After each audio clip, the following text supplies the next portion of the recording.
Hi guys, welcome to my channel. So let's start with question number 1 of exercise 15.1 chapter Introduction to Graphs. Question है, the following graph shows the temperature of a patient in a hospital recorded every hour.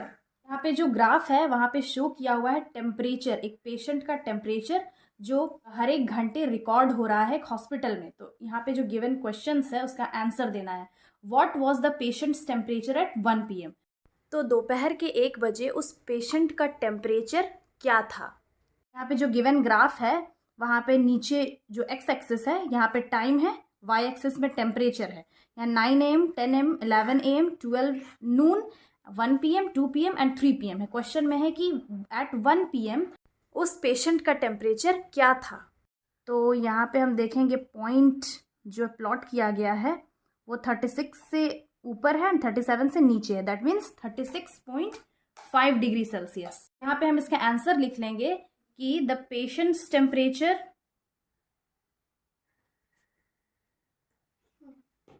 Eight 1 PM is 36.5 degree Celsius.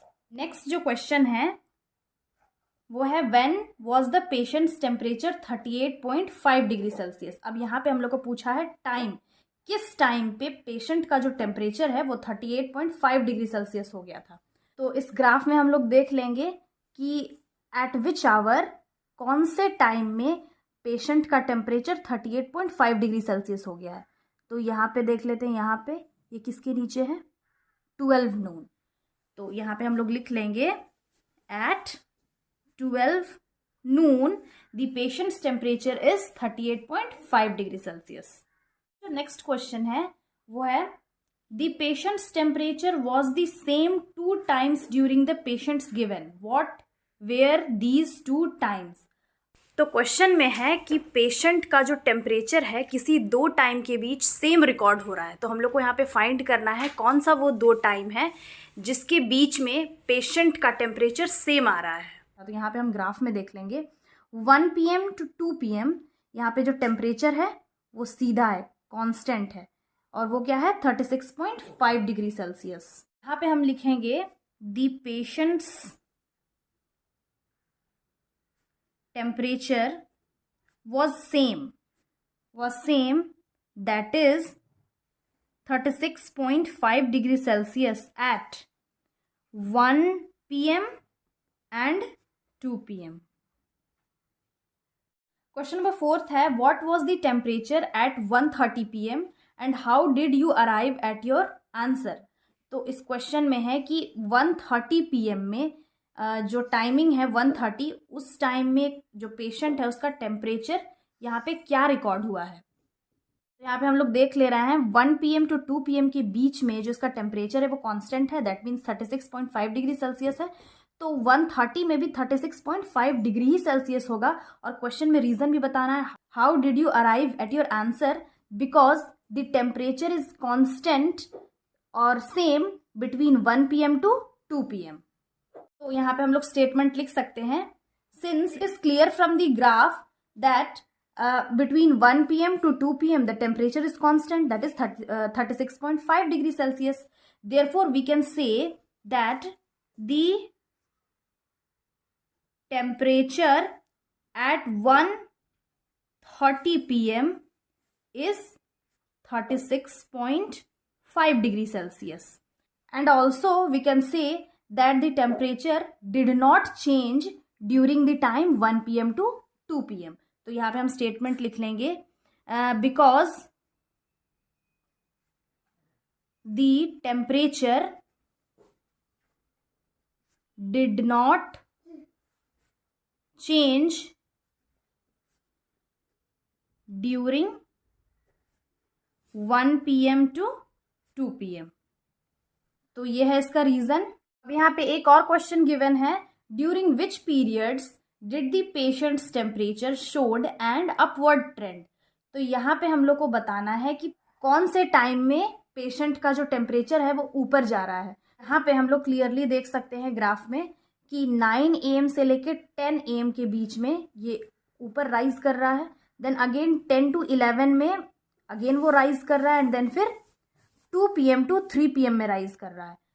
तो यहाँ पे हम statement लिख सकते हैं कि it is clear from the graph that the patient temperature rose या फिर showed an upward trend from 9 AM to 10 PM। तो यहाँ पे लिख लेंगे the temperature showed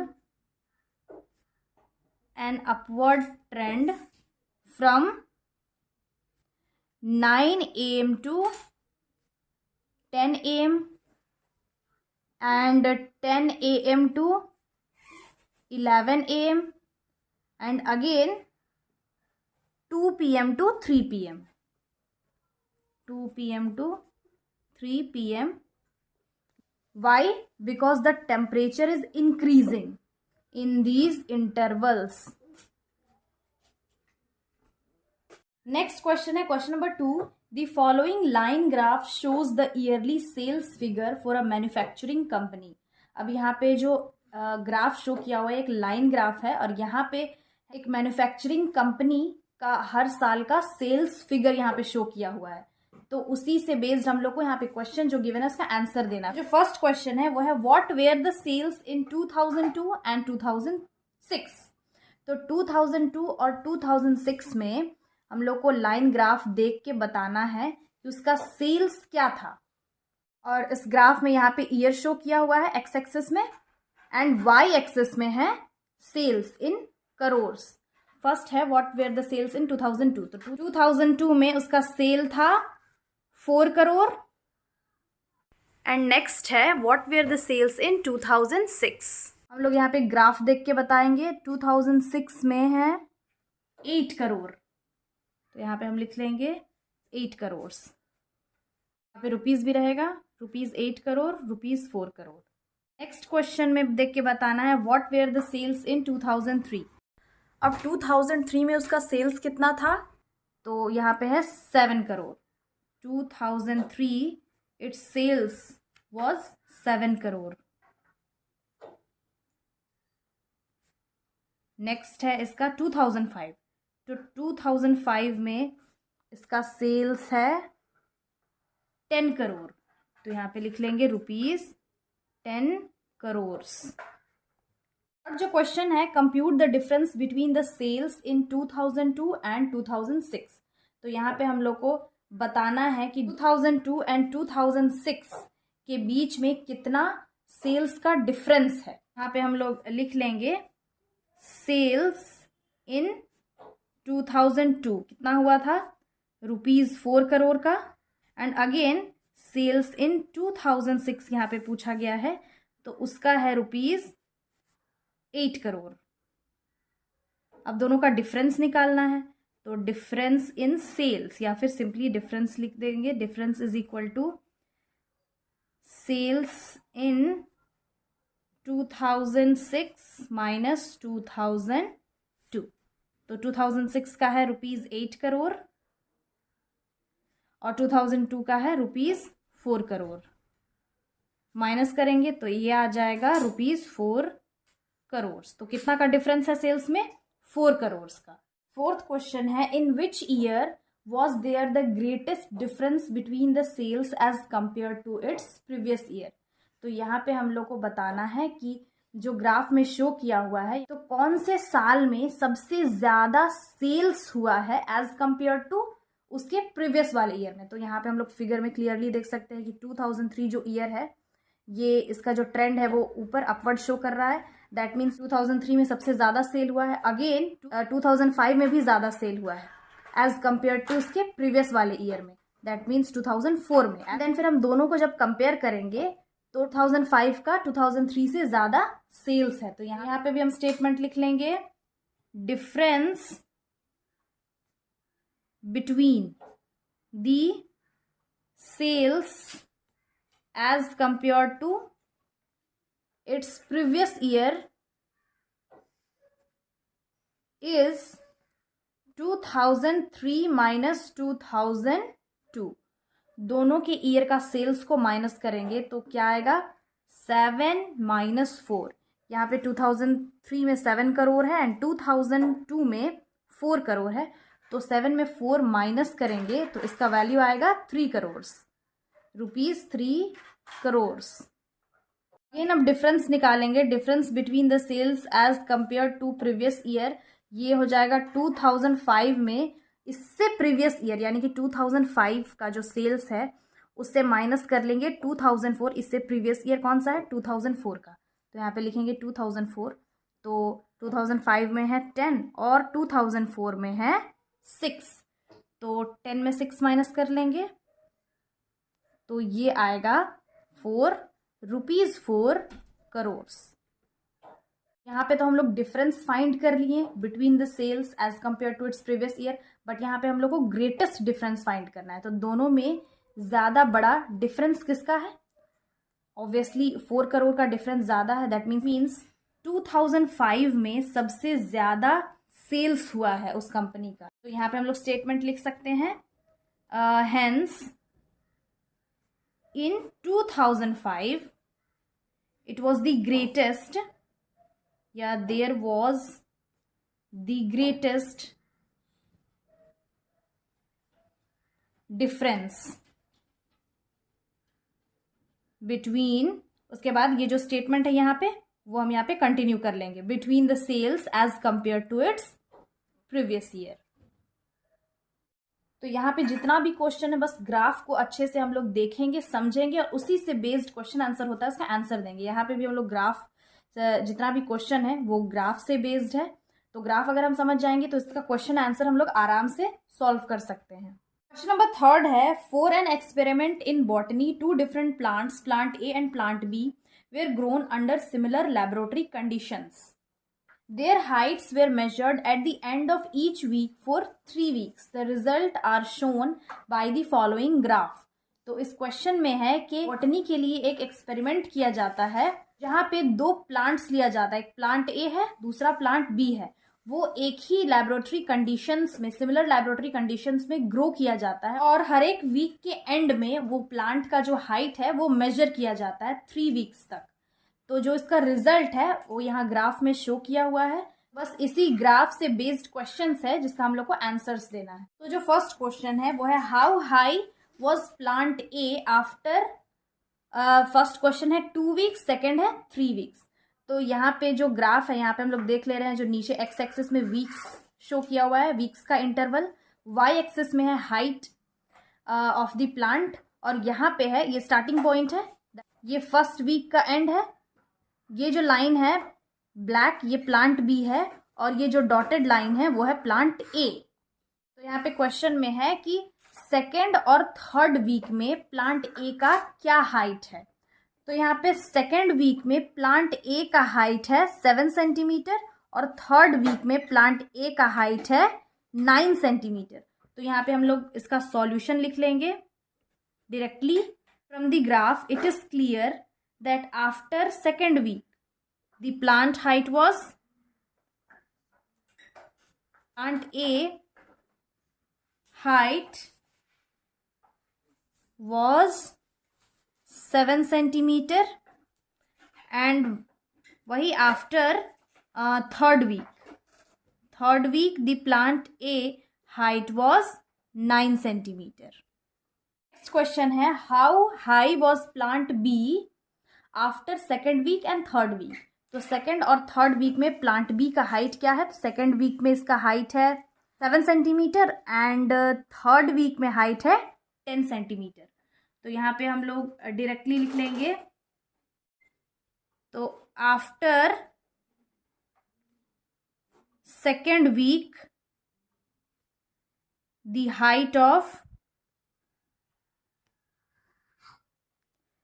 plant B was 7 centimetre and again second जो क्वेश्चन में है थर्ड वीक के बाद पूछा गया है, third week the height of the plant B was 10 centimetre. Question number 3 है, how much did plant A grow during the third week.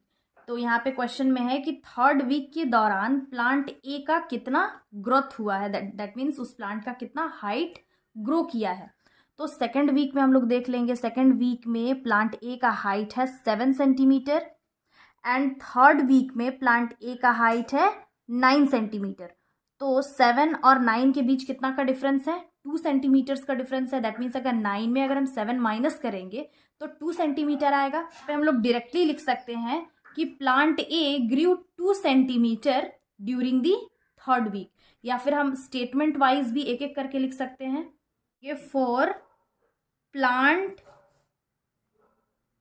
A second week में कितना था उसका हाइट, यहाँ इक्वल देते हैं, equal to 7 centimetre, and third week में at the end of the third week उसका हाइट है 9 सेंटीमीटर। अब दोनों का जब हम डिफरेंस निकालेंगे तो यहाँ पे लिख लेंगे therefore increase in height is equal to 9 minus 7, तो 2 सेंटीमीटर आ गया।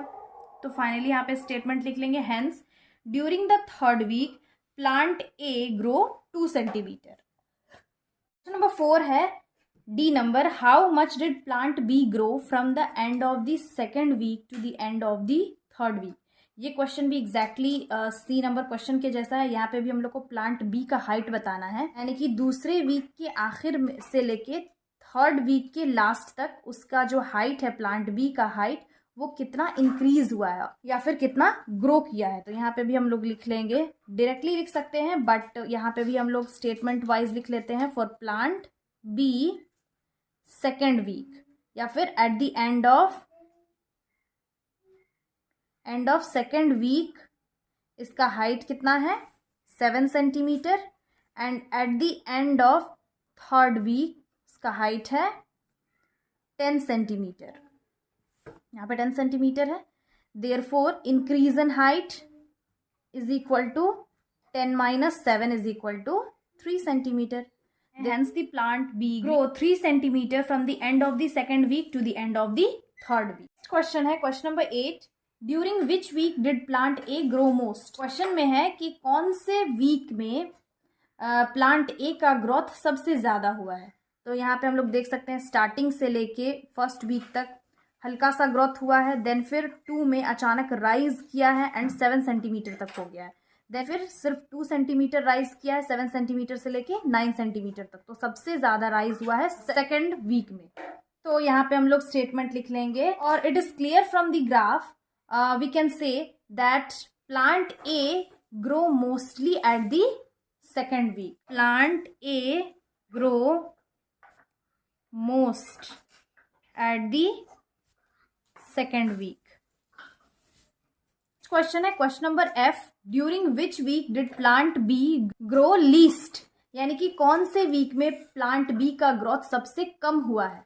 चलिए हम लोग ग्राफ में देख सकते हैं कि फर्स्ट वीक में प्लांट बी का ग्रोथ सबसे कम हुआ है, सेकेंड वीक में ज़्यादा ग्रो किया है, अगेन थर्ड वीक में भी ग्रो हुआ है, बट सबसे लीस्ट ग्रोथ हुआ है फर्स्ट वीक में। तो यहाँ पे लिख लेंगे, it is clear from the graph that plant B grew least